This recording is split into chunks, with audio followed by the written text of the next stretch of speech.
This is Jess Krueger. Yes, that's pronounced Krueger. Offering local, non-alcoholic menstruums, preserving the harvest at the 2017 Great Lakes Herb Faire. Good morning, everyone. Good morning. Is everyone feeling sleepy? No. No? Not right now. Cold? Yeah, I know. If it was like toasty I'm warm. your assistant, by the way. So Oh, great. whatever you Hey, need me to do. assistant. Paul. Yeah. Thanks, Paul. Yeah. So. Great. How about you sit right there? Pull up a seat. I'll let you know. I'm going to be, I hopefully won't have a need, Right. but it could happen. People get, actually, the last time I taught this class, I had my first experience with a heckler. Wow. So, Paul. I mean, I certainly can take care of myself, Yeah, but if it gets, yeah, no. It was actually quite funny, sort of. But it was fine. I guess that happens. It felt like a little bit of a rite of passage in some ways. Yeah. Like I talked to a bunch of mentors of mine afterwards. It was like, guess what happened? And they were like, good. Not everybody should agree with you, you know? And I was like, yep. You know, it's like, none of this people-pleasing stuff anymore. From now on, all real all the time. So, well, maybe I'll mention the place where the heckler heckled me. And then you can decide for yourself, maybe. We'll see. Anyway, my name's Jess Krueger, and I live in Viroqua, Wisconsin, which is on the western part of near the Mississippi between Madison and La Crosse. So about 500 miles from here. Let's see, I'm a community herbalist, so I do a whole bunch of things. Make medicine, teach classes, that's my primary. I sometimes work with clients, but it's not been my focus so much. We have other clinical herbalists in our area, so I see myself as more of a plant walk teacher, medicine maker. And I'm also a writer. I've got some zines that I write. And yeah, so that's kind of a little bit about me. And this is like one of my favorite classes to teach. Sometimes it feels like,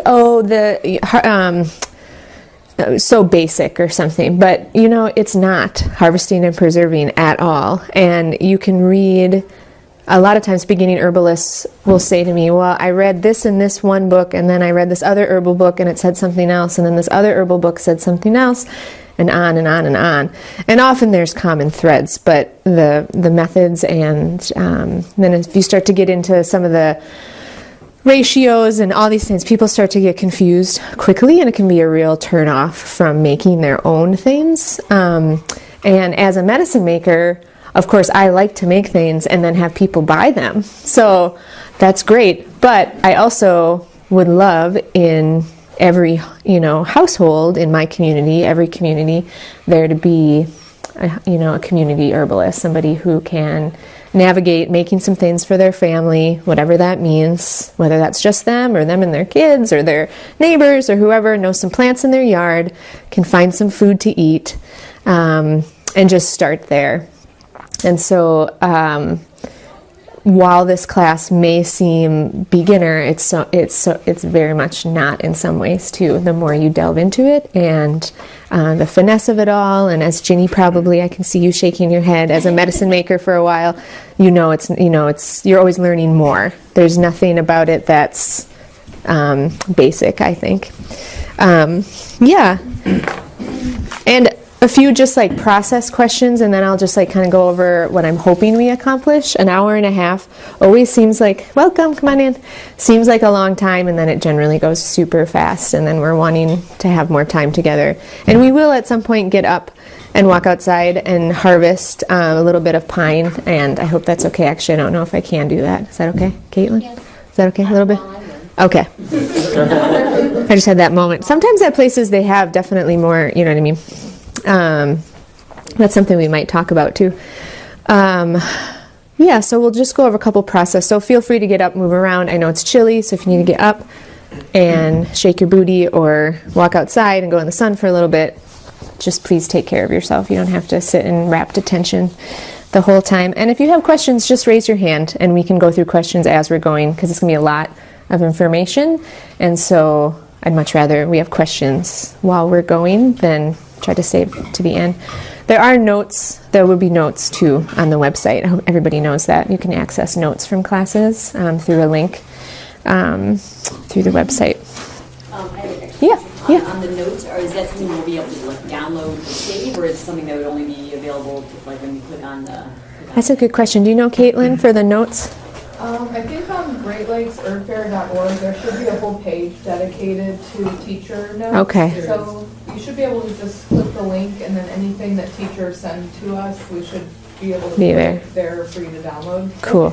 There's Great. already a lot there. There is. Yeah, I bet they probably. Okay. Before I came. Oh, nice. Cool. Okay. Awesome. Great. Because the notes online are the same ones that you're using. Yeah, mine are like a little more in depth because some of it's from some of my writing that I sell, so I don't you know what I mean? But it's a condensed version. But it definitely will at least get you started on what I'm going to talk about. Hi, welcome. Come on in. Okay, so I want to spend maybe about the first 30 minutes or so talking about harvesting, and then we'll move into preserving. The title of the class, in case you're not sure where you are, is Harvest and Preserve. I forgot to mention that.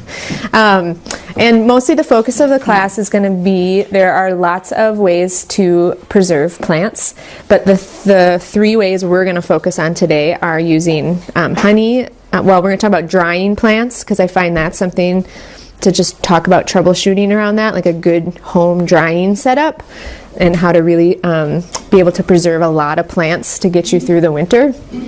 And then honey, using honey as a menstruum and apple cider vinegar. And the last thing we'll talk about is using animal fats. So those would be kind of the three things we'll talk about. Well, four things actually, because that's drying too. Yeah. So let's talk about a little bit about harvesting. And so I think for probably most of you, you've spent some time out harvesting plants, and you've probably read, you know, in various herbal books, sort of like, you know, ethics around plant harvesting and things like that. And so I just want to talk a little bit about some of the ways that my thoughts on it have evolved over the years, from sort of coming out of a tradition, I think, as a child. And actually I saw the phrase written in the mess hall, or in the dining hall, something about leaving no trace, only taking, what was it, leaving footprints or something, but not taking, yes, there we go. So I grew up definitely with that ethic, that outdoor ethic, and I think it's been a really good one, because it's helped people to understand, like, you go camping, you don't leave your trash there, you know, you need to pack this stuff out. But at the same time, I think it also, like, I grew up in a wooded place. I also didn't learn a relationship to my landscape either, because I was told to not gather or really touch plants. So I could look at them, I could spend time running around. And so I've found over, as studying plants and becoming an herbalist, that relationship and that connection has been, I'm working on that. And so I feel, as herbalists, we have a lot of these set rules, you know, you guys know what I'm talking about, these kind of like guidelines, which are really important, you know. But sometimes I found myself getting really caught up in the nuances of them. Like, I must be exactly, you know, 10.5 feet away from X, you know. So I think we need to be safe and think about those things. But I think there's a broader way, instead of having these individual rules, it's more about becoming more aware of ourselves within a place, and how then that place might be affecting the plants we're wanting to gather. Instead of, I found myself a lot of times like with my head down, you know, okay, 10.5 feet and no railroad track, you know, versus like, whoa, if I look up and open my eyes and like just spend some time looking, so much of it becomes more intuitive. And so I think those guidelines are really important. But the sensory, learning how to just be a human being again in a place, and what that means, is something that I think happens more when you're spending time, you know, outside. Yeah, so let's see. I like to quote James Green. He has this quote that I really like in his Herbal Medicine Maker's Handbook. And it is pursued with intelligence and understanding. Wildcrafting is a process of harvest pruning, which when practiced knowledgeably never exploits or diminishes wild plant communities, but instead supports and enhances them. And I think that quote to me also sums up something I've been interested in, which is the idea of wild tending. Is that a term that's familiar to anyone at all? It's more of a direct engagement of mutually a beneficial relationship. So for instance, some plants need us to help dig them up so that they germinate and grow more. So we have this relationship versus separating out humans from our landscape. Like, ooh, I can't take that because somehow that's going to cause that plant to go away. When actually plants really respond to our interaction with them. And we can so often cultivate the plants that we're wanting to. And so there's this term that gets thrown around a lot. It's invasive species, and I really like this this herbalist out on the East Coast. I think her name's Katya. I think. Yes, she had a great something recently where she, instead of calling them invasive species, she said, "Why don't we call them consequence species?" And I liked that so much because they are a consequence of everything that's happening. Garlic mustard is a consequence of our behavior, how we're interacting with the environment, pollution, all these things. And there's also stuff we have no idea what's happening and why they're growing. I think Jim and Jared's Herb Walk yesterday spoke to that in a really great way. So I like to look at, I like that term quite a bit, and it fits with the idea of wild tending as well, that we are participating and we are influencing plants as they are influencing us.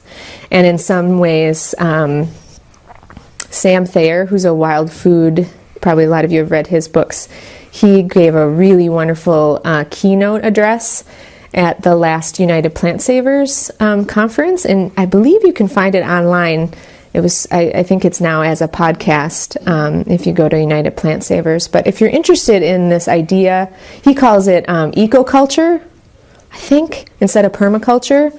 So he's mixing these ideas of wild tending, consequence species, all these kinds of things together, and kind of bringing together this ethic that I think maybe some of you might enjoy if you have time to listen to that podcast. It's really good.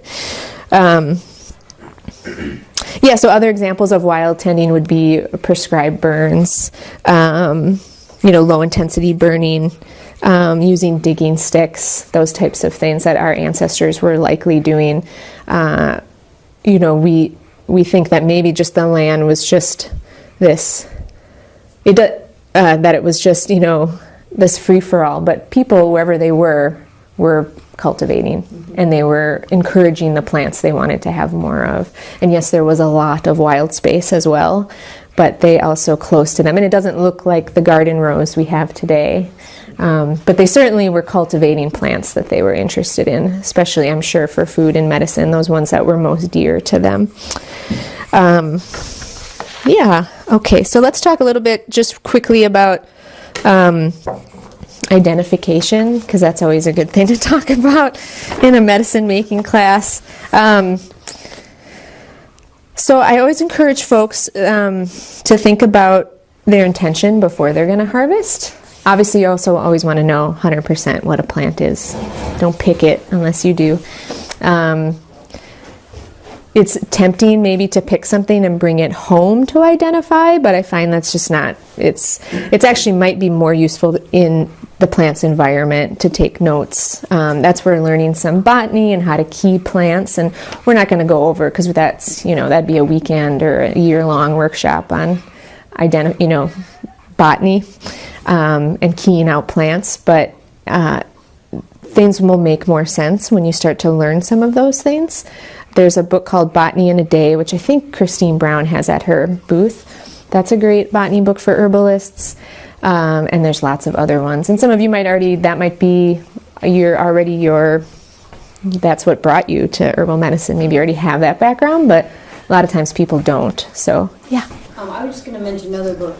Yeah, please do. Called Tending the Wild. Oh, nice. And there's a subtitle about indigenous practices in California. Oh, nice. I remember the author, but I read it like 12 years ago. But it was life-changing. It definitely kind of, as you spoke to transitioning from this like conservation mentality where humans have to be completely separate and that's the only way that nature is going to survive. Right. And kind of looking at the actual history of obviously this specifically talking about California, but how folks, for millennia have been tending the wild and making certain plants more productive, obviously for their benefits and fibers and everything. But it's a really amazing book if anybody is interested. Yeah, great. In more into that. Cool. Thanks for mentioning that.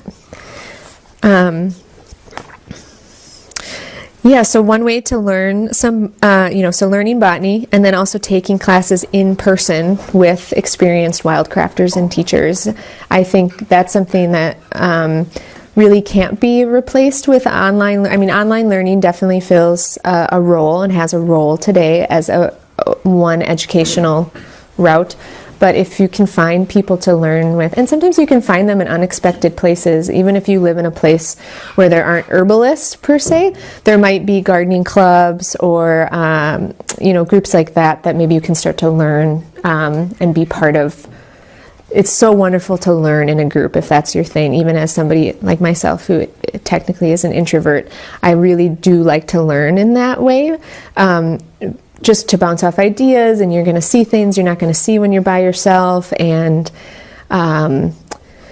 mentors are just so important, and teachers are so important. And so I can't to try to find that and cultivate that in your life. And I know a lot of us are feeling disconnected sometimes in our communities, and I wonder sometimes about maybe that's part of the more online learning happening, and then I wonder how much does that add to that then too? It's like it's this cycle, and we're forgetting how to just hang out together, and anyway, I feel a little sad about it, but again, nothing against online learning either. I've done some online courses and they can be great, but I especially think for medicine making and some plant identification, it's really hard to do that online. I think online learning can be great for systems learning or specific, you really want to dive into some more specifics that way. But yeah, so go call in some mentors. Another skill is patience and pace and learning slowly. Again, I think with I'm sort of just slightly older than the internet age, I suppose. I didn't grow up with computers, so I don't often think about them as my first go-to, which I feel really lucky about. But they're useful, but I'm also finding then we want to know everything right away because that's now what you could do, right? I mean, you could just look up, it blows my mind sometimes when I think about that. I could just look up anything. I can never, when I was 10, that wasn't a possibility. So in some ways it's beautiful, but in other ways it has created this instant expert mentality, and I think it can be particularly uncomfortable, especially when we're talking about learning new skills and learning about plants and making medicines for our families. So just learning pace, and kind of the wise woman tradition talks about learning just one plant, maybe just for a year, picking one plant and just allying with that plant and just studying that one plant, and that would be just totally fine. You could learn. Imagine if you just spent 1 year just thinking about nettle. You think you know it all, but we don't. So just a thought. I mean, it's fun to learn a lot of plants too, and to be feeling more part of your environment. But I think there can be a balance there with patience for sure. Yeah, and just being okay with not knowing. I think that's if you're looking for a teacher, I think that's a great skill that a teacher has. Somebody who says they don't know when you ask a question, that they're not just going to string you along with their ideas. Maybe they just don't know and they want to look up. I think that humbleness in teachers is a good, if you're looking for somebody or looking for a program to study with, somebody who's keeping it real. Let's see. Okay, so here, yeah, and so this goes with a little bit of this modern day dilemma. I'm on Facebook and a couple of these like wild edible plant groups and stuff, and sometimes people will pick something and then they'll just pick it and then they have no idea what it is and they'll post a picture, you know. So I've just decided that in all my classes I'm just going to ask people not to do that, just as a PSA. Yeah, I've seen that. And I'm Yeah. like, don't take a weird picture on a tablecloth towel and ask people what it is and then think that you're going to get. Yeah. Yeah. It's crazy. Yeah, it's a little crazy. It's kind of dangerous. Though. Yeah. Yeah, it's certainly dangerous at worst, benignly just kind of inconsiderate at least. And also it's not going to help you learn. I mean, number one rule of foraging is you don't pick a plant unless you know what it is. And so if you're already picking something and then asking later, it's disregarding, I think, a very important rule. 100% all the time you should know what a plant is. And sometimes it's helpful with plants when you're, you know, some you'll just start to know, you know, you're like, obviously we know these are all white pines, you know. And you'll start to get to know them over the years and it'll become part of your body memory and it will seem so obvious and you think, how did I ever not know what that was? But when you're learning new plants, especially when you're keying out plants that are more particular or are less common, so I'm not talking so much about our lawn weeds, you know, I mean the chances of somebody picking something on the lawn that's going to actually hurt them are pretty slim to none. But I still feel like it's good to not set that precedence, you know.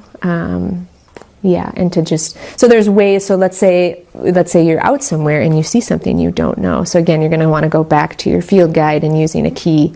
You could take pictures where you are and then try to learn. Part of learning some of that botany is then you can ask more precise questions. So if someone says to you, well, what was the leaf configuration? You can say, well, it was alternate leaf. You know, I mean, these types of things, basic things, are going to help you learn more plants and, you know, will give you a better sense. At least you'll be able to kind of key something out when you are finding more from unfamiliar, you know, plants. Okay, let's see. Yeah, and then we'll just quick talk a little bit about intention.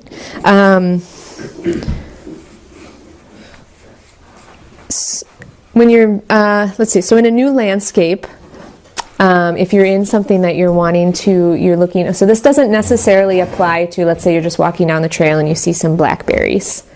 You know, you don't have to like sit and think about it forever. It's okay just to eat some blackberries. But also, if you're thinking more, I also encourage people, especially in their own locales, to think about their intention and to get to understand a landscape and to figure out, you know, like United Plant Savers does a great job of talking about plants that are threatened and endangered, but it does vary by your region. You know, where I live, like ramps, wild onions are very plentiful. So anytime, if I would ever even mention to a local person, they would say to me, "No way is that plant endangered." You know, it's everywhere in the spring where I live, but in other places it is not. And so I think it's just becoming really place specific too, and then also having the bigger picture going on. So so it's also learning about a plant. So ramp's a good example. It has a slow life cycle. It's not going to reproduce very quickly. It's a plant that commercially has a value. So therefore, like plants like ginseng or other plants, my brain's not totally snapping right now, but when a plant has that higher commercial value, it's going to be more threatened because somebody has people have a way to make money off of it. So it's good to there might even be plants in your local area that's happening, you know, and they might be abundant somewhere else.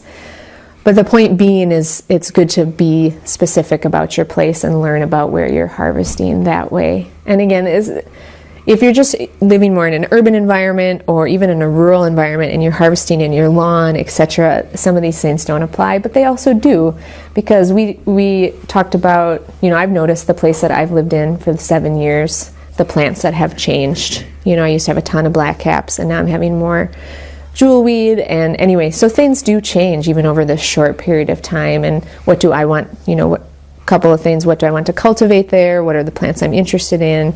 And then also what's growing well there, what's not. So just the bigger, smaller and bigger picture can be helpful.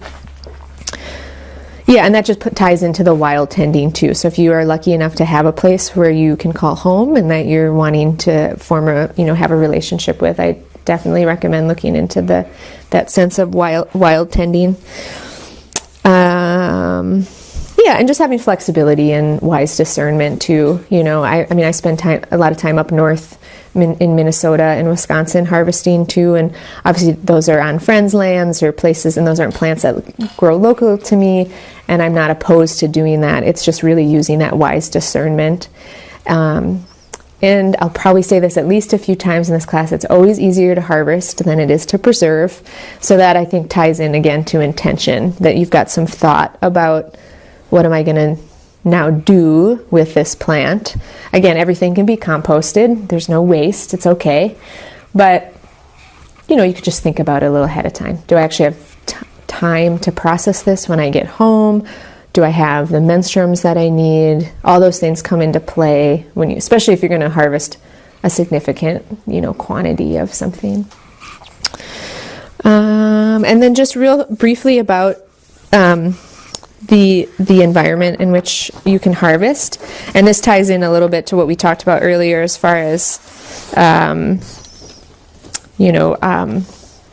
just ecological considerations and cleanliness and that type of things. So again, I just try to keep my head up and peek around in all directions. And Jared was great yesterday bringing the permaculture ideas into like what's downstream, what's down from the slope, what is, the land, what's been happening on that land for a period of time.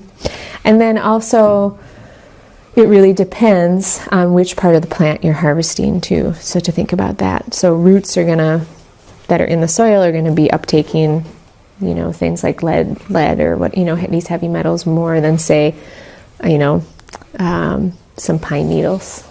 So to think about that too. Definitely places, there's the private land, public land thing. You have to check your state's rules on that. Like national forests tend to have more flexibility there. County parks and things, less flexibility. And I think great places to find, especially if you're interested in more like weedy plants like dandelion and burdock and stuff, are organic farms. Often you can just call them up and say, hey, can I come harvest your dandelion roots? And they'll probably laugh at you because they're like, what? We work so hard to... But those are great places because then at least I'm not all for farming necessarily, but at least they're not spraying toxic chemicals on versus a dandelion that's at a city park. Very likely they're spraying that dandelion. So reaching out to your friends, public, people that own land. So some other places to avoid, of course, are industrial areas close to buildings, railroad tracks, any place where there's been heavy metal or heavy pesticide or chemical use over time. Let's see.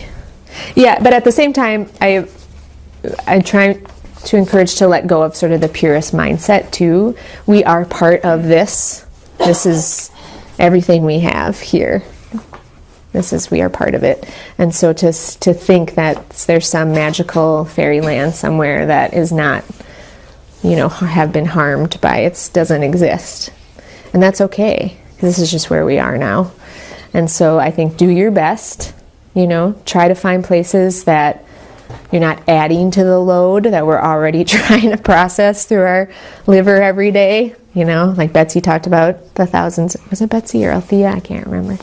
So many good classes, right? Mm-hmm. So much good stuff. My brain is just thinking about it all. Try to do your best that way, just like probably a lot of you, spend your money at the farmer's market or at the food co-op or in your own gardens. We can do that with our plant medicine too, but at the same time, having so much anxiety about where you're getting isn't going to make good medicine either for yourself or for anybody. So just letting go of again, I come from the wise woman tradition, which is, my kind of foundation with some of my teachers, and, that it's not this there's this pureness doesn't exist, and that's okay. Life is messy and flexible, and we just go with it. Does anybody have any questions? That was kind of my spiel on harvesting, and we have a lot more to go, and I'm going to check the time, but if anybody needs a stretch break, needs me to come and wake them up. No? Everybody's doing good? Okay, it's 9:30, so that worked out well. Okay. Yeah, so let's move on to preservation. Okay. So I think it's, people come into herbal medicine from different ways. I think with resurgence of home canning and food preservation, some people come into it from that way. They're like, oh, I could start collecting these herbs and making herbal teas, and and then other people come in from a very different way.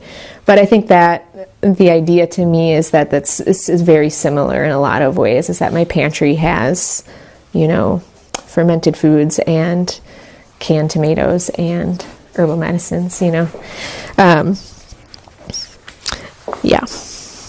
Let's see. I should talk about a few words that I use in case they're unfamiliar.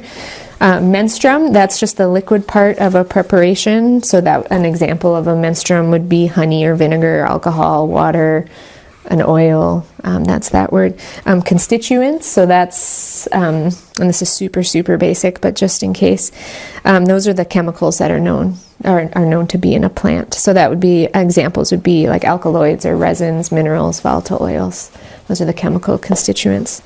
And so sometimes I'll talk about what a menstruum would extract, the solubility from different chemicals, so what you might be looking for. And you can get super sciencey and nerdy about it, and it's super fun, but we're going to just kind of skim the surface today, because it's not really, it's important, but it's not, I want people to make stuff too, and not get too locked down and like, well, I don't know if this is going to get what, but that is good stuff too. And it does really make a difference. Once you start making things and having comparisons, you will notice like, when I poured that, cold water over marshmallow root, it made a very different, tea than when I poured hot water over it or whatever. It's thinking about these things that way. Okay, so there's just some universal safety guidelines for plant preservation. Again, I can't say it enough. Always know the plant that you're harvesting.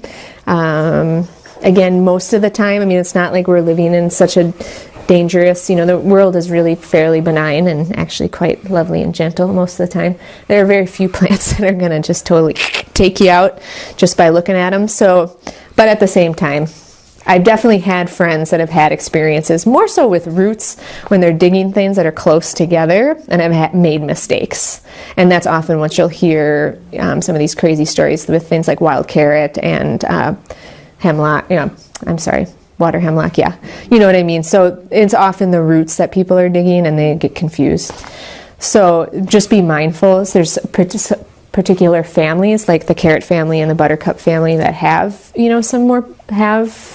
some plants that can make you pretty sick, so it's good to learn those plants too. Like Jim, he talks a lot about poison ivy. It's good to know what those plants are, because then they're just a lot less scary, and then you just have no confusion about it, and you just know what it is, and be no big deal.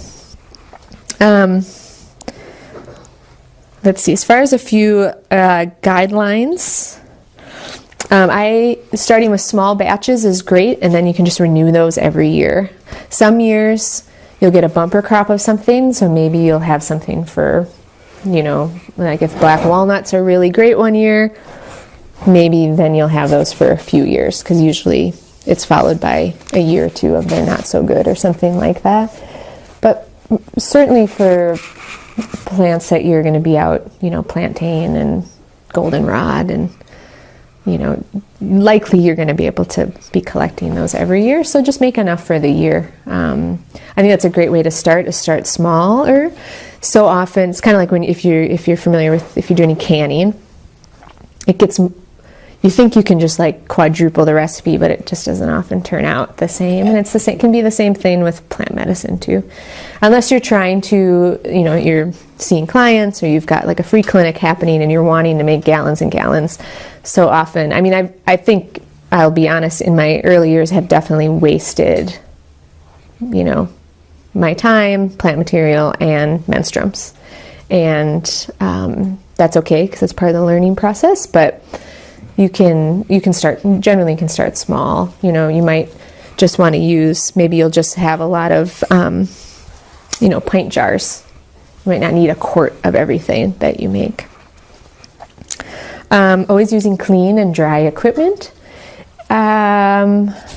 This gets a little more into, so there's these, if you're wanting to make things for resale, there's these, it's called the GMPs, Good Manufacturing Practices. If you're looking to sell like in the world of commerce, outside, maybe online, at your food co-op or whatever, I definitely look those up, GMPs. There's some good articles.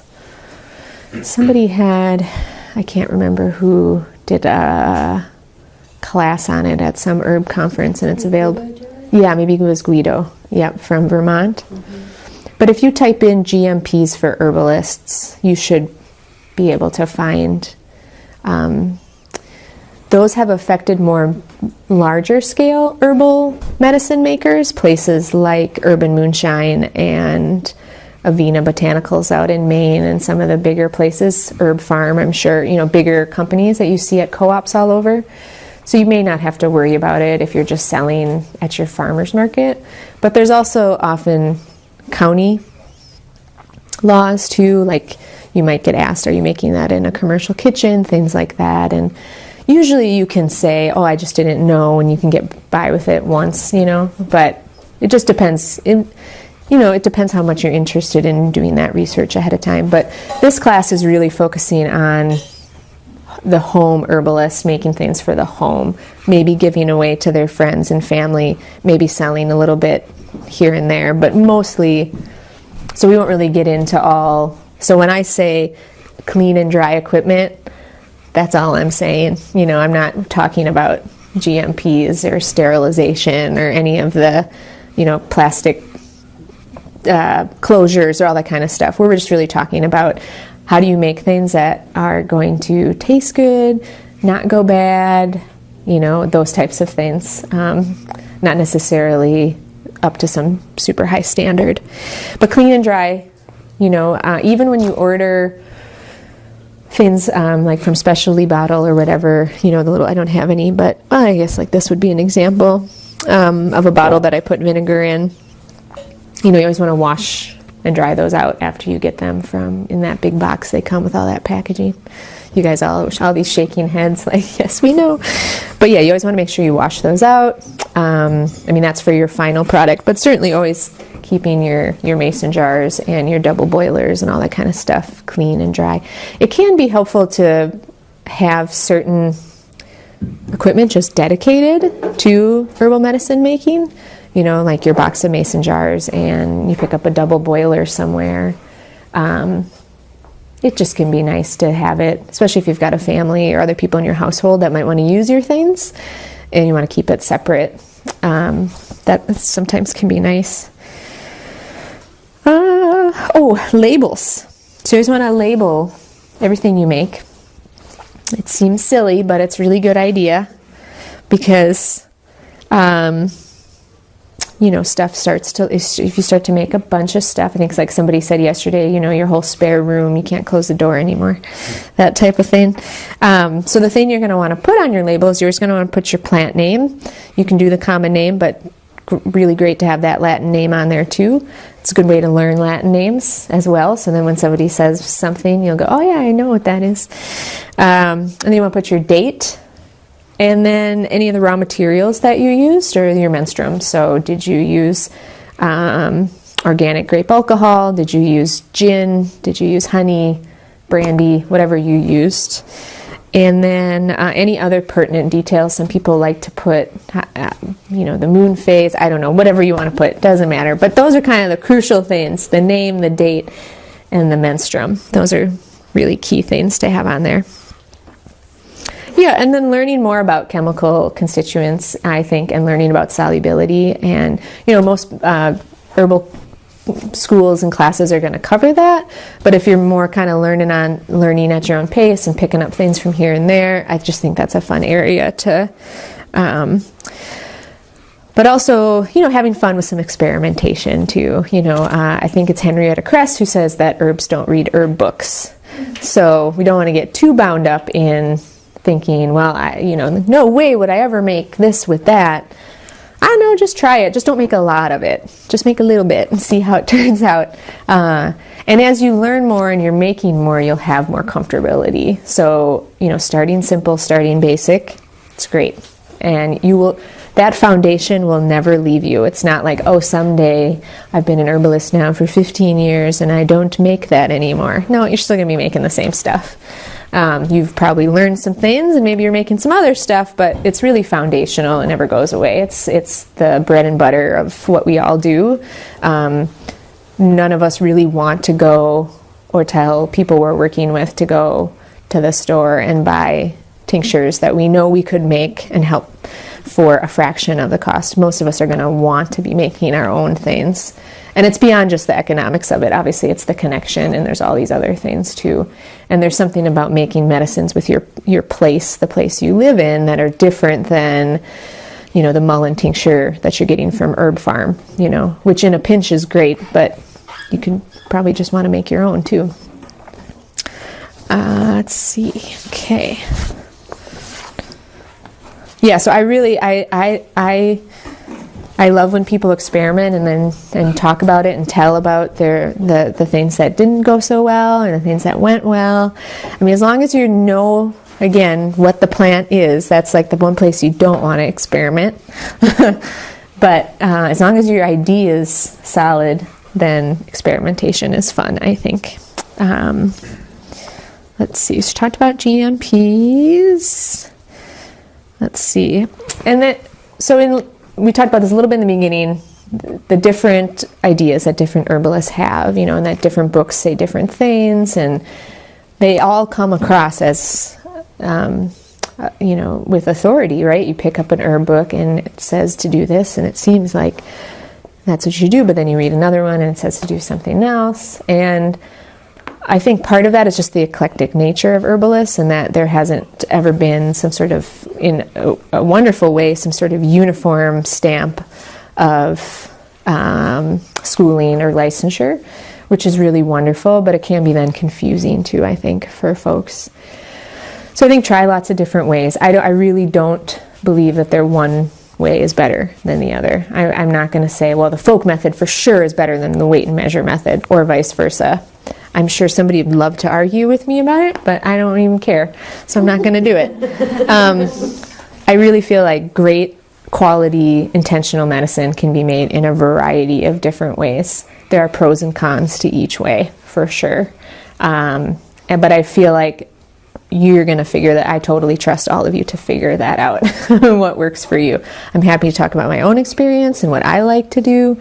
But I've made medicines all different kinds of ways, and they've all turned out in different ways, and it's all good, I think.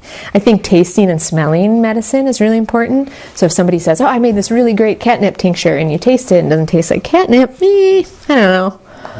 Probably don't really want it. I want my medicines to taste like the plant that I'm making them with. That's kind of where I go. That's the quality kind of standard. It smells and tastes like. So to me, whether they made it in folk or weight and measure or some other way that I don't know about, percolation, whatever, all these other ways, it's more about what is it like when it's done. And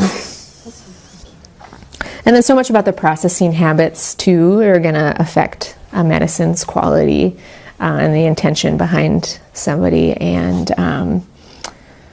I think about that like when I'm cooking food for my kids and I'm in a crappy mood and I'm rushing through dinner and I'm just chopping things and feeling like a robot and nobody appreciates me and I just need to get this soup done and blah, blah, blah. Like, I don't know, that soup never really tastes very good.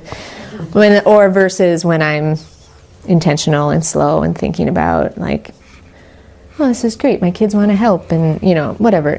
Our mind, it really makes a difference where our minds are at. And again, it's okay to be human and have a crappy day and be pissed about your soup. It's just going to happen. But I definitely feel in my life that I notice a difference. And I think that, so if I don't have time to harvest something, I don't have time to harvest something. I try not to push myself into like, well, it's like 3 days before the full moon and I got to get this white pine or whatever. I don't know. It's okay. It can be there next year. It's going to be okay. That intention, and also herbal medicine is supposed to be fun too. So it's supposed to like add more stress to our lives. It's supposed to be fun. It's supposed to be enjoyment. It's supposed to be nature connection, community connection, and enjoying ourselves. And if we're not, then I just let it go. Go do something else. Go jump in the lake or whatever else makes you happy in that moment. So just some quick other equipment. Let's see, labels, spoons and stuff, menstruums. I like to keep a notebook for recording my ideas and outcomes and recipes. You make this really killer elderberry syrup and then you have no idea how you made it, So in the last few years, I've gotten into a better habit of keeping those recipes. And then for labels, I just use tape and a Sharpie. That's generally what I use. Okay, let's see. Maybe we should. I just want to check my time here. 9:50, and this goes till 10:30. Oh man, I gotta kick it up here. Okay, let's just quick talk about drying. So the things you need when you're gonna dry plants. You want warmish temps, 85 to 100-ish degrees. Unless you're drying roots, they can handle a little higher. Now these are ideals. This is not have-tos, shouldas. Your stuff isn't good if you don't do it this way. These are ideals. And a lot of these ideas come from this book that I really like called The Organic Medicinal Herb Farmer by the Carpenters. I think Jill and Melanie and Jeff Carpenter. They're out on the East Coast, and they have, even if I am not a medicinal herb farmer, but if you really want to learn how to preserve bulk quantities of herbs, because that's what they're doing, and then they're selling. They have it's called Zach Wood's Herb Farm. They have really high quality herbs from them, things like calendula and nettles and stuff. Anyway, that book is really great because it details different plants, exactly what they need and what they do. So you want warm temps, you want shaded and protected from the elements, and you want to have airflow and circulation. And so sometimes that can be a home setup. Like I have this very large thing that I had somebody built, which I use screens, and it's like old lumber, and then a screen slide in and out. Someday I should bring pictures of it. But that would be something super easy. You could make, you can buy little ones, but it's like, what are those for? Like 2 plants. You want a big one if you can. And I have it on a north-facing enclosed patio, so I have air circulation, but it's also shaded. And I'm just super mindful, and I watch them and I turn them a lot. Some people have, if you've got access to like a hoop house or a high tunnel, you can dry that's what I think they do at Zach Woods. They use they start a lot of their plants in their high tunnel, and then they process them. And again, but most of it's on huge screens. They're either hanging with, I was looking at these. I've seen setups more significant than this, but you could have like layers of screens hanging in something like this. Maybe the light would be a bit much, but you could figure that out. But the idea is you want, the air and circulation, ideally those higher temps. Lower temps, it's just going to take longer, and certain plants are going to mold. So something like comfrey that has a lot of water content, you're going to want to break that plant. You're going to want to break it up a little bit. And when I mean break, what was that? Stop it. Yeah. So make it smaller, because if you just take it, imagine if you had this huge comfrey leaf and then you just laid it and it's like 65 degrees, it's just going to turn into black mush in a couple of days. So different plants have different things they need, and some dry more quickly than others, and so that's kind of a learning curve a little bit. But yeah, go ahead. If you were gonna dry in a hoop How Yeah. would you shade it? I don't know. I think you could you put some sort of black plastic or some, I don't know, something over the top? Shade cloth. Or a shade cloth maybe? We have shade cloth Yeah. over ours, But it's still not shady? Certainly buy like 90% Yeah. shade cloth. I mean, you can't grow anything else in it. Yeah. So You you can were take it using off, it. like use it in the yeah. spring and then put it on when you're gonna be. That's the way I've seen it, is that it's like a transitional thing. You know, in the spring it's used for plant starting. Yeah. And then as, Year round, so right, so that might be a little trickier. Yeah. Yeah. So maybe but it would be a thought. The nice thing about those is they stay, you're just getting that little bit more warmth. So even on a day like today where it's a little chilly, it would still might be drying your herbs. Some people will use it, if you're drying small batches, you can get dehydrators that go down to like 95 degrees, and that can be great for small batches of things. But really, if you're wanting to dry plants in any significant quantity, like I want to harvest nettles to have for my infusions for the year, you're going to need something other than a dehydrator. You're going to have to figure out some kind of other setup, and just keep those few things in mind: the temperature and the air circulation, and not having sun beating down on it. Although some people do like solar dehydration too, so I don't know. I don't like it though. Anyway. For things like nettles and raspberry, Yeah. are you drying them on stock or are you putting the... Yeah, that's a great question. So with raspberry, I usually take the whole cane and dry. Nettle, I normally, when I'm harvesting, I'm cutting off that top 4 to 6 inches, and then I will just lay those out next to each other that way. Some people will, a lot of times will hang plants too from the rafters and loop things together and hang them. That can work really great. The only issue with that is I've found is people forget about them. That's one thing. And then they're like dusty and stuff. You don't want that. But that could work too, because, heat rises. So you could get a little bit more. So it kind of depends on the plant. Flowers tend to dry slower than leaves. So if you pick bee balm and you pick the whole aerial top, so the top 10 inches or something, those flowers are going to take longer to dry than those leaves do. So that's something to think about. Again, that's why it's so great to start slow and just pick like a couple plants, especially if you're going to harvest a bunch of something, because you're going to learn so much that first time you do it. And you're going to be like, oh, this doesn't work at all. This isn't drying fast enough. But most plants are very forgiving. The comfrey is certainly an exception to that. And that's one people often get tripped up on and want to harvest and then are like, that did not work out as I thought. That's a mess. I'm trying to think if there's any other plants that I've struggled with. But I keep it pretty simple. I mean, I kind of have my repertoire of maybe whatever, a dozen to 20 things I'm working with anyway. And some of those I kind of have my key plants. Like I harvest a lot of nettles. So I focus heavily on that in the springtime. And I harvest a lot of bee balm. So I focus on that. So it's easy for me to keep things separate too. I mean, that's definitely a consideration if obviously you're going to know what your plants are, but not getting them mixed together, so keeping things on separate trays, because it's just so easy for plant material. Your kids walk by, whatever, and things get jumbled together. And again, not like it's going to kill you, but it's not, you'd rather keep things separate. You'll know when it's dry is when you can squeeze it and it crumbles in your hand. Sometimes it's tricky, especially for those of us who live in humid places. You'll think something's dry, and then you get a couple humid days, and then it just reconstitutes itself, and you're like, darn it.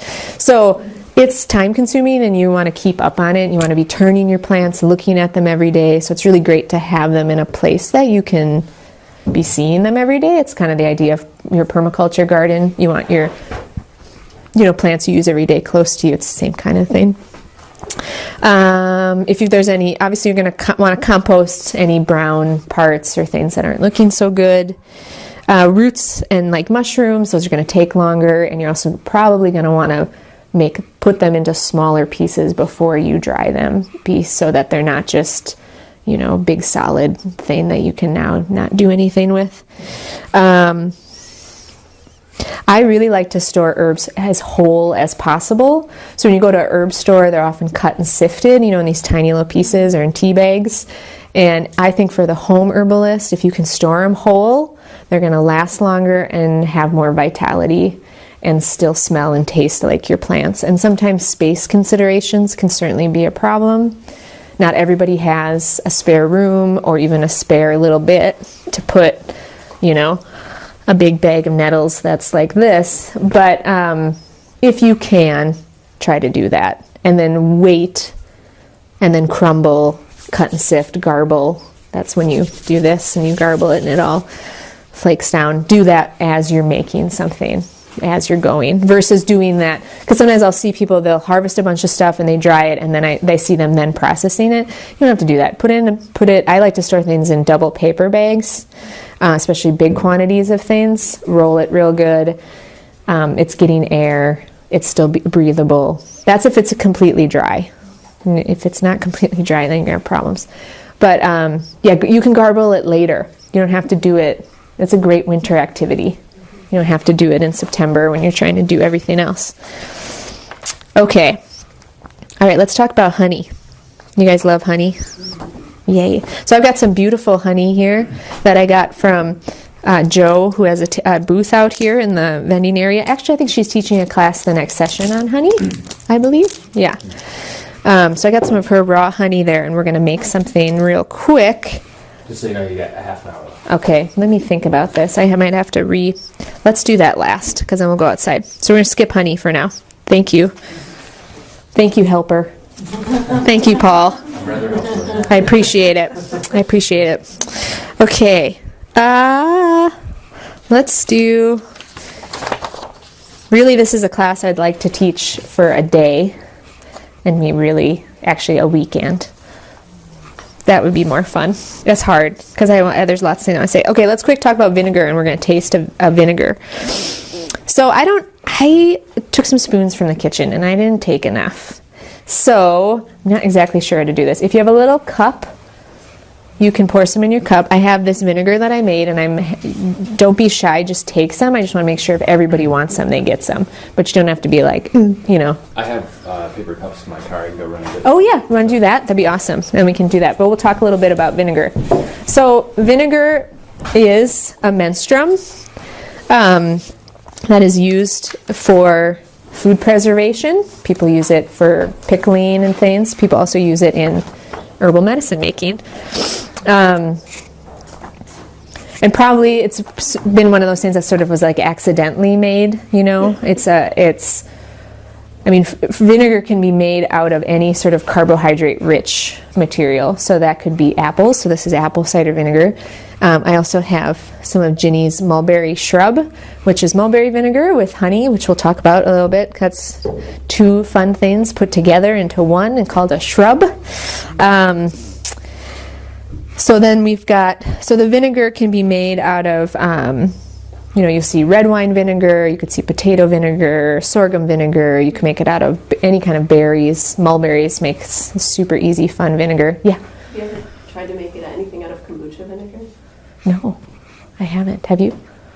No. Yeah. But I've made vinegar from Yeah, kombucha, so then I'm right. wondering- Oh, yeah, interesting. Yeah.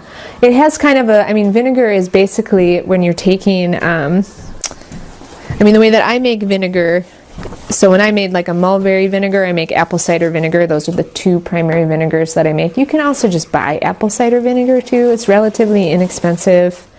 If you can, get the unfiltered, unpasteurized organic vinegar if you can. So we're not talking about white vinegar. We're not making medicine with white vinegar. That's the distinction. You can get fancy with vinegar and make your own and do all that. But in general, we're talking about apple cider vinegar. That's what you'd want to purchase if you were like not interested in making it yourself, which you don't have to be because it's a science experiment and it's not always so much fun. So mostly apple cider vinegar is what people are going to be using. And it's fermented by the yeasts, and so you're adding sugar. So like mulberry vinegar, apple cider vinegar, I'm taking kind of the scraps, the apple peels, like after somebody makes apple cider.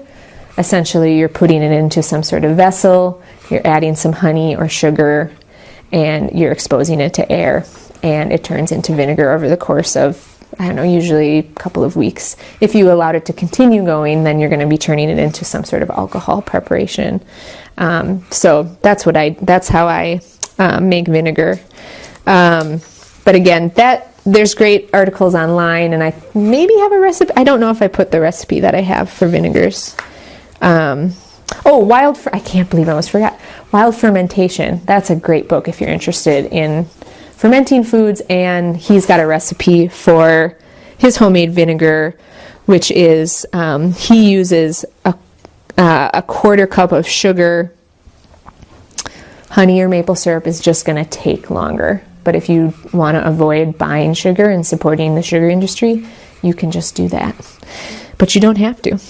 And then 2 or more cups of fruit, and you can use the scraps. You can use the peels. You can make applesauce and use the peels. And then some lemon. And then it's just combining that and then keeping an eye on it. And you'll be able to tell when it's vinegar, because it's going to smell like vinegar. So apple cider vinegar, I like to use this particularly. So let's pass this around. If folks want to take a splash. You want to start? Mm-hmm. So this is bee balm vinegar. So I infused bee balm, Monarda fistulosa, in apple cider vinegar. This is from this year. So we'll just shake it up a little bit. If you want to just, you want to do that? That'd be great. Oh yeah, good idea, Paul. That's great. Now just take a little splash there. Okay. Maybe I have Paul. Paul, can you give people some? You want to do that? Sure. As you're doing cups too? That'd be super helpful. That way, in case people get nervous about spilling vinegar all over themselves. So the things that, when we talked about solubility, the things I like to put in vinegar are generally, everything, but to be more specific, herbs that are aromatic. So bee balm is very aromatic. Everybody knows bee balm, our local bee balm. Very aromatic and pungent. So those are a lot of our kitchen herbs: rosemary, basil, oregano, bee balm.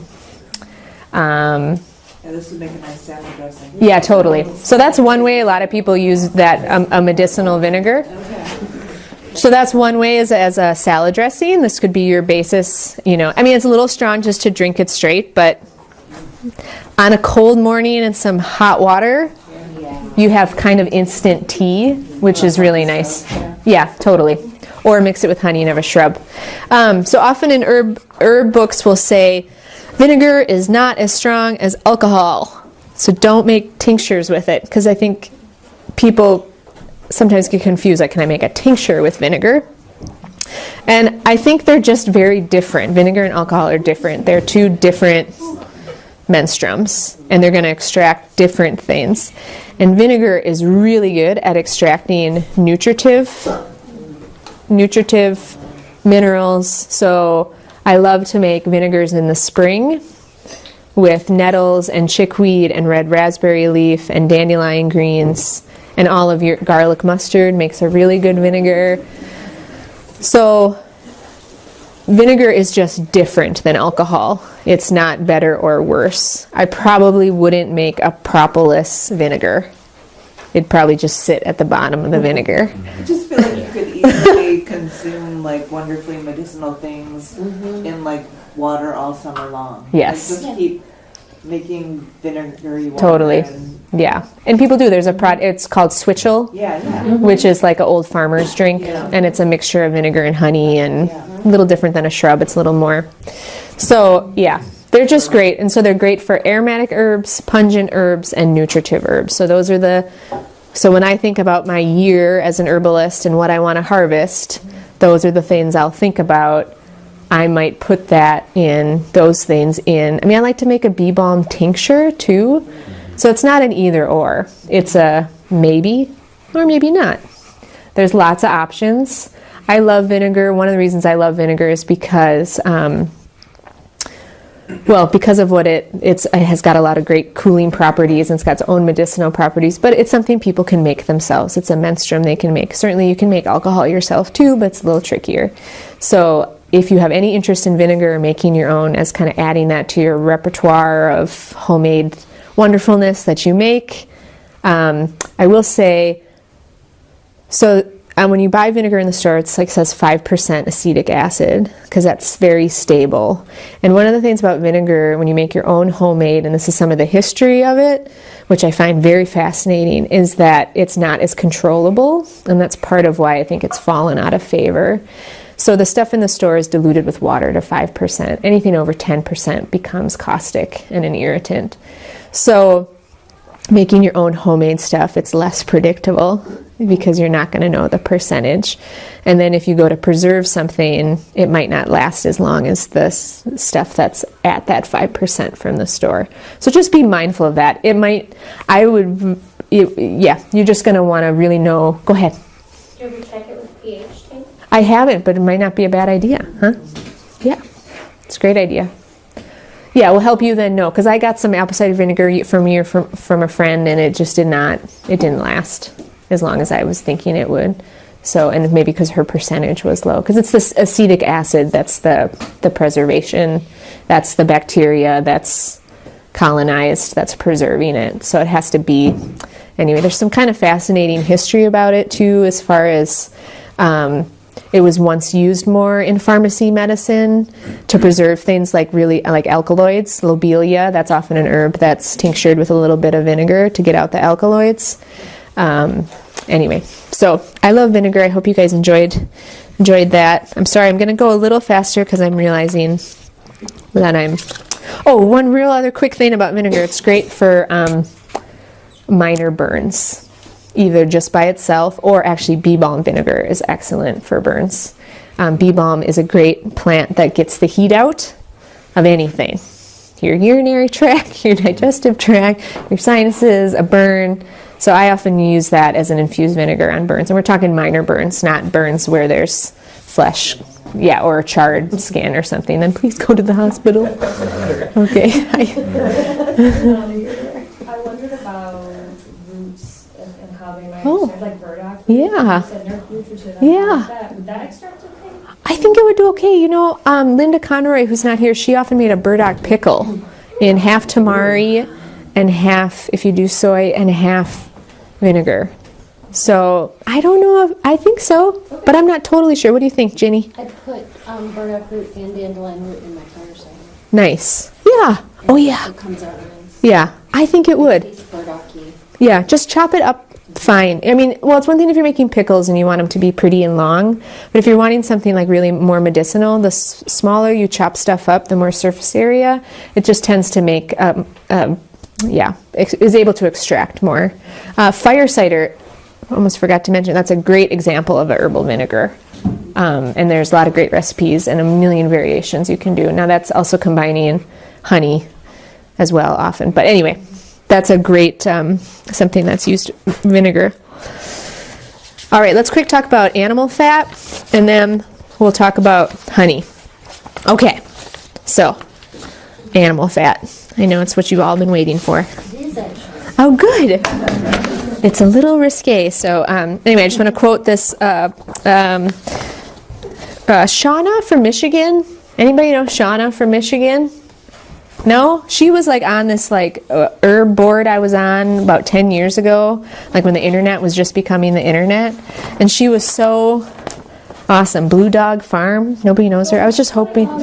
Yeah, I was just hoping she would just show up or something. I think she just faded into actual real life and got off the internet. But anyway, so she's got she's the person that originally, many years ago, inspired me to start using animal fats. So she's got a quick quote.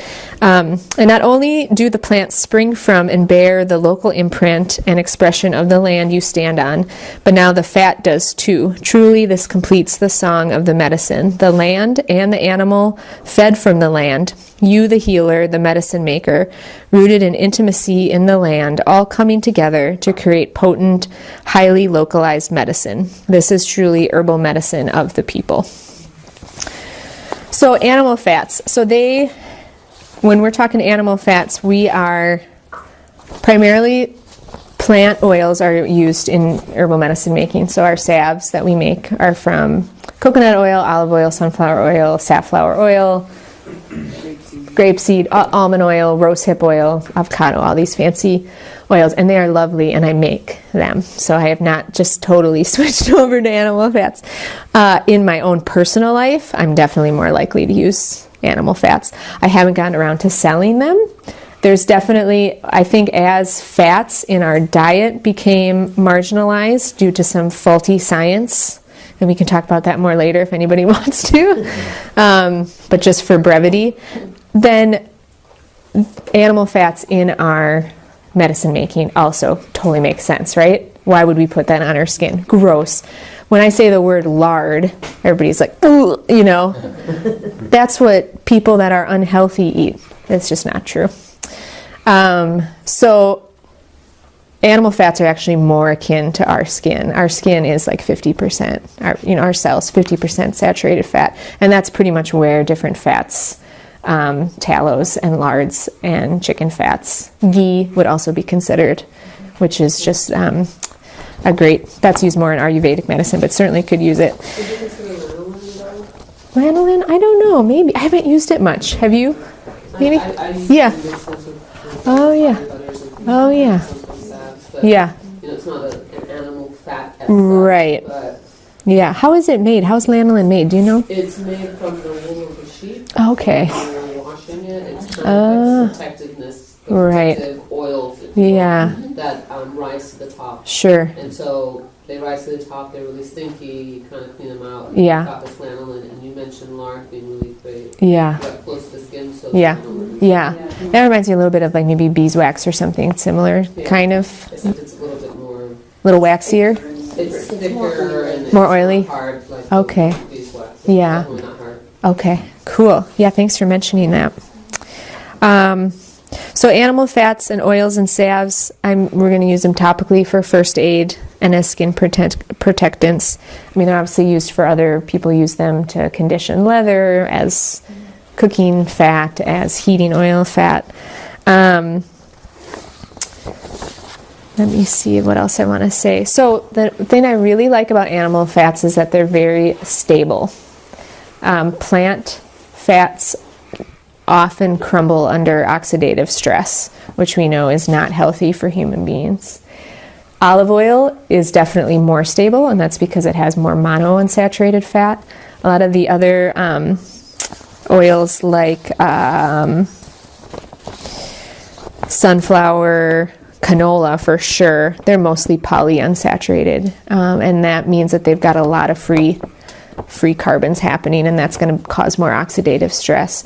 Whereas animal fats, when they're in coconut oil too, it's very stable. It's a saturated fat. So like I have a salve that I carry with me that's a lard salve, and whether it's 90 degrees or it's 40 degrees, it changes, but it's not like melted, you know what I mean? So when you're making a salve with plant oils, right, you're adding lanolin or beeswax, you have to add something else to make it hard. So a nice thing about animal fats is that generally you don't have to. You just have, so you're going to do, it's the same process that you would do if you've made an infused oil. I make it the same way. So the way that I do it is I generally use freshly dried plants.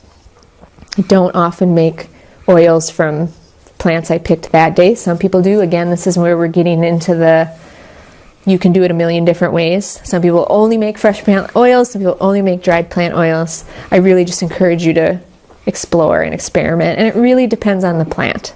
Really depends on the plant, how dry that plant already is. Comfrey, calendula are pretty wet. Those are common plants that people make oils out of. If you took a bunch of comfrey and put it into oil while it's fresh, very likely it's going to mold. Because there's just too much water content. Yep, go ahead. What have you experimented with St. John's wort with that? I haven't in animal fat. Okay. Yeah, that would be a good one because that's a plant that people mostly use, or it's encouraged for people to use fresh. Okay. Because to get the hypericum, the red, you know what I mean, color. And also people encourage you to put it in the sun, which I don't do with any of my other oils. So that's like a great example of the finesse of it and the fine tuning. Some things you want to watch for with oils, but I've never had problems with animal fat infused oils going rancid. I have definitely had olive oil, sunflower oils eventually go off. And by off, I don't mean mold. I'm mostly talking smell. There's a smell that you pick up on that you're like, probably not, you know. So the animal fats that I mostly use are deer tallow, because I have access to people who hunt ethically and wonderfully in northern Minnesota and then render that. And if you're interested in rendering your own fat, we just don't have time to go into it. But it's super fun and you can do it. It's not as scary as it may seem. Again, just start small, do a little bit, and there's lots of different ways to do it too. Some people add water to it, some people just do the dry method, but you can certainly do it. So deer tallow, again, you're going to want to try to find people, a lot of people who hunt, they don't want the fat. They think it's a waste. So they're not interested in eating it, and they're certainly not interested in making medicine with it. So you might be able to find somebody who's like, great, and then they'll give you this big bag of suet, and you're going to have to learn the process of how to clean that, and so that you can render it down. But this is certainly things that people have done since the dawn of time. We never would have wasted this precious resource ever in a million years. It would have been ridiculously silly, but we do it all the time now. And I love animal fats too, because as we're in this world that is changing so much every second, all the time, we don't know how available any sort of plant oil will be in the future. And again, keep using them. It's fine. I don't have a problem with it. It's okay. I make salve with olive oil and stuff. It's not an either or, but I'm just trying to encourage people to think about maybe even in their own personal life, if they could start bringing in some animal fats for their family.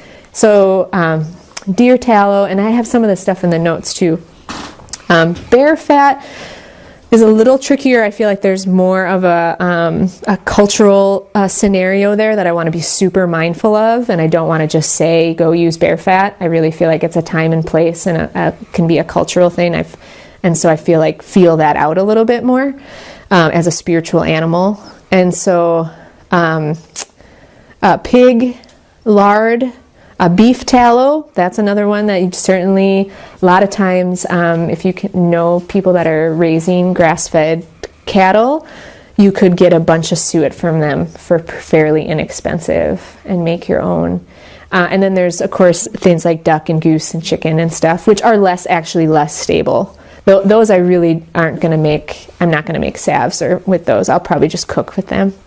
My salves I'm mostly going to make or oils with ghee, beef tallow, deer fat. Those are the primary ones, and lard. Those are the primary ones that I use.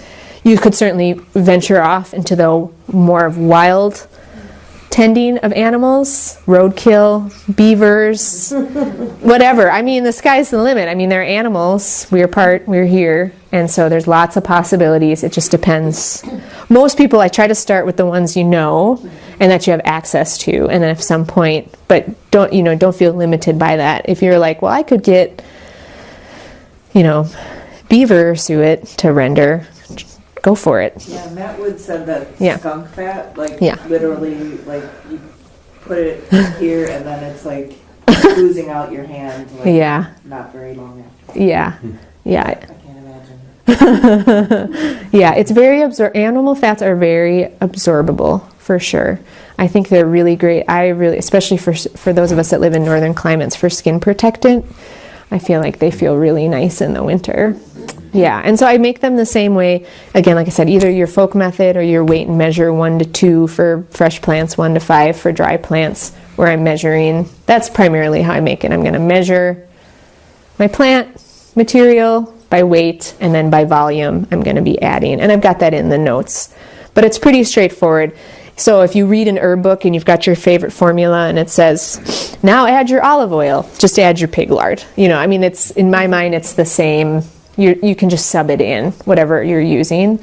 But then you can skip the beeswax part if you're making a salve, because it's going to be stable. You don't need the beeswax to harden it up. It's going to be already hard. Yeah. So like you said, with olive oil, though, yeah. you got your liquid olive oil that you're right. Yeah. So are you then having to melt the lard? Yeah, great question. Yeah, so I'll melt it. You need to make sure it's, too hot. Yeah, Really large right. herbs. Yeah, so I usually try to stay under that like 100-degree or less. Yeah. And that's kind of how I try to, I try never to really, well, I suppose when you're rendering it, that's a different situation. It gets pretty hot. Cool. Yeah, I certainly wouldn't like go straight from rendering right onto plants. I would let that cool, pour it into my mason jars, label it, and then take what I need. You know, I'm going to take a couple ounces, whatever, you know, melt it in my double boiler, you know, and then pour it over my herbs. I often make infused oils with some heat in a crock pot or on a wood stove. Sometimes I don't, sometimes I do. I just try to go with, I know I can sometimes be a confusing teacher because I'm not telling you exactly what to do, but I just don't think there is an exact way to do it. There's so many variations. So, but yeah, definitely be careful because these fats, well, as all oils and all alcohol, it's flammable, and if it gets too hot, it can really hurt you. So just be careful. But definitely you're not going to be able just to, you know, like with olive oil, you can just open her up and pour it on, but not with an animal fat. You're going to have to warm it and then let it cool a little bit and then pour. Yeah, so that's a great question. Yeah. Okay, Paul, how much time do we have? Like 3 seconds? 5 minutes. Oh, no. So sad. 6 minutes. Okay, well, the last thing I had wanted to do was I wanted to show you how to make an infused honey. And did you have something? Did you have a question? I'm just curious, once you Yeah. pour the fat in there, are you Yeah. shaking it up and just like making sure that it's all infused? Yeah, totally. So I'll do the same thing I do with oil. So I'll want to stir. Because it'll harden while it's sitting. Yeah, so that's one thing about it that's different for sure, is that, you know, if you make a infused oil and olive oil, you can stir it every day and you can, you know, kind of tend to it a little bit. And the animal fat is just going to like harden up right away. So I generally just let it be. And the thing is, it's never going to go bad. If you have properly rendered animal fat, you can let it sit in there for a long time and it's going to be fine. You could reheat it and stir it maybe. Is that your question? I'm not sure. Yeah. And like how long do you need to let it sit until you're ready to use? Yeah. I mean, at least a couple of weeks usually I do oils, but really if you need it the next day, use it the next day. I mean, it's so, again, I feel generally at least a few weeks. It depends. Sometimes if I need something a little sooner, like I'm like, oh, I really want to make somebody this birthday present and I didn't do it in time, I'll use a crock pot and put it on low. I have one that goes super low, and that warm water heats it just a little bit, gives it a little bit of agitation to get it moving, versus just putting it on my cold pantry shelf. But oils... So it's still extracting even though it gets solid? Yeah, I think it is. Okay. I mean, I made a yarrow infused pig lard a couple years ago, and it smells like yarrow. Okay. And it was hard. So, again, I think the ratio of plant to animal fat. That's why I have to say I do like the ratio method a little more than folk method. Because sometimes I find with the folk method, we don't put enough plant material in. We're like, let's just throw couple of things in here and see what happens, and well, nothing really happened. So that's why I kind of like the weight. So you're like, I mean, I had this half-pint mason jar just packed with yarrow, packed with it, and then I put the pig lard over it. So if your oils don't smell like the plant you had in it, you probably didn't have enough plant in it. Again, not saying it doesn't work, because even just animal fat on its own is just like honey and vinegar without any herbs in it. It's still a medicinal thing. It's just not going to maybe, who knows though? We don't actually know, right? In some ways, I don't know. Yeah. So as a topical, then you're not straining that, so you're ending up with something you're going to put on. Oh no, I'll definitely strain it. I'm sorry. So, yep. Yeah, where are you doing that? When I'm ready to, after a couple of weeks, just like I would if I was making an olive oil or a grapeseed oil, Gotcha. At some point I would say done, 2 weeks, 3 weeks, whatever, 6 weeks. But then the difference would be I'd have to warm it and strain it. And it can be a little more finicky for sure. Like you might have a little bit of plant material, more so. But even I find with people when they're making olive oils, infused olive oils, they've got plant material. It is so hard if you've got little, especially if you're using, a lot of people like to use powdered or finely chopped herbs. Yeah, but that's a good question. Thank you. You have a quick question? Well, as you're going to talk about honey, thinking about here, let's try this. fermentation and keeping bottles from exploding. Yeah. And kind of some of the ratios that you're using Right. as you're doing that. I don't know if that happens with vinegar. I know it definitely happens with water. Oh, as far as fermenting, or? As far as preserving. Oh, okay. Oh, the ratio. I see what you're saying. Like with alcohol, you need, what, 25% to keep it, like that kind of question? How are you keeping when you're doing your honeys? Thank you. Yeah, well, one thing with honeys that I do is when I've made honeys with fresh plants, I've run into more problems with them fermenting. So now I only make honeys with either freshly dried or dried plants to keep any water content out. One year I wanted to preserve New England aster flowers in honey, and it was so good, but after a couple months, because there was water content, because honey should last forever, technically. I think it's only if we introduce water to it, maybe. You get meat, right? It turns like alcohol. Yeah, it definitely was not what I was hoping. So this is a shrub, a mulberry shrub. Now this was made by Ginny. You should go check out her booth, Linden Tree Herbals. Anyway, shrubs are super awesome. So this is a mixture. This is a mulberry vinegar. So Ginny made mulberry vinegar. That's a lie. No, she didn't. You just infused it? Yeah. Okay, she misunderstood me. But she infused mulberries in vinegar. And then she added honey. And the ratio for that is like 2/3 vinegar to 1/3 of honey, approximately. And then it's called a shrub. And you could come up with a million combinations. Yeah, black raspberries make a wicked. Oh, that sounds so good. Yeah, They really do. it like leaches all Thank that you, Paul. protein You're welcome. barrenness out. Oh, nice. Yeah. So a shrub is a combination of honey and vinegar. And I'm just going to say really quick about, unfortunately we don't have time. I was going to make a white pine honey. I know, it's going to be so fun, and we ran out of time. But the way that I make, and this is in your notes, the way that I make infused honeys is I simply, I just said I wasn't going to make it with fresh plant, and here I was going to do it. White pine would be an exception because it's so dry. I wouldn't make it with flowers or leaves, and probably not with roots. But white pine, I probably would. White pine, I almost feels like it's always kind of dry because it's so conifers. So white pine is a great medicine for this upcoming season and into spring. You can harvest it. I harvest it anytime. Some people say that I only harvest it in that late winter time. I feel like any time is a great time for white pine. And white pine has the 5 needles as opposed to red pine, which has 2. And then jack pine, which is more north of here. So white pine, I would take the needles, and what I was going to do is I was going to take this mason jar, and I was just going to layer. So this would be let's say you wanted to make a bee balm honey, and you've got dried bee balm or oregano or rosemary. You're just going to layer. And I generally go for like about 1 part plant to 2 parts honey. But I tend not to weigh and measure that so much. I don't get really fancy with honeys. So I just layer it. So I was going to take this jar, and I was going to chop up some white pine and put it on the bottom, and then pour some of this honey, and then put some more white pine, and then some more honey, as you can see, and stir as I go. This is raw honey, although it's not, if this was crystallized, I'd want to warm it up first to make it a little more runny. Honey, I will just quickly say this about honey.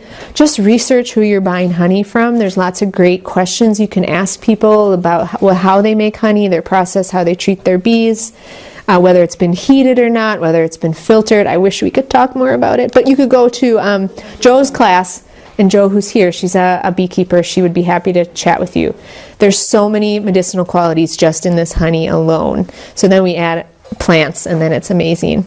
So white pine honey I would use in the winter as a tea. I could just add that to some hot water. I would use it just straight if you're feeling some congestion, some gunk happening. You could make an oxymel. You could add infused vinegar. You can make a shrub, a switchel, so many things just from that. And this is one thing that I almost forgot to mention. When I make things, I only use one plant at a time in each bottle. And the reason that I do that is so that you can mix later. And it's really fun when you're first, no matter whether you're first starting out, you've been doing it for 30 years, to know exactly what is just in this one jar. So you, as opposed to saying, well, I want to make a white pine, spruce, goldenrod, something more. So they're just like looking out here. What's happening? Antler. No. Just if, you know, and people will disagree with me on that, but I really like one plant at a time. You can always mix later. It helps you to know that plant more intimately. Then you can just have access with one plant. If for some reason you had an allergy to something, or you gave it to somebody and they reacted, you'd be able to tell potentially more easily. And you might run out of something else, and you're glad you still had that white pine vinegar all by itself, because you could still make something. So I forgot, that's like a really important step in medicine making in my mind, is one plant per jar, mix later.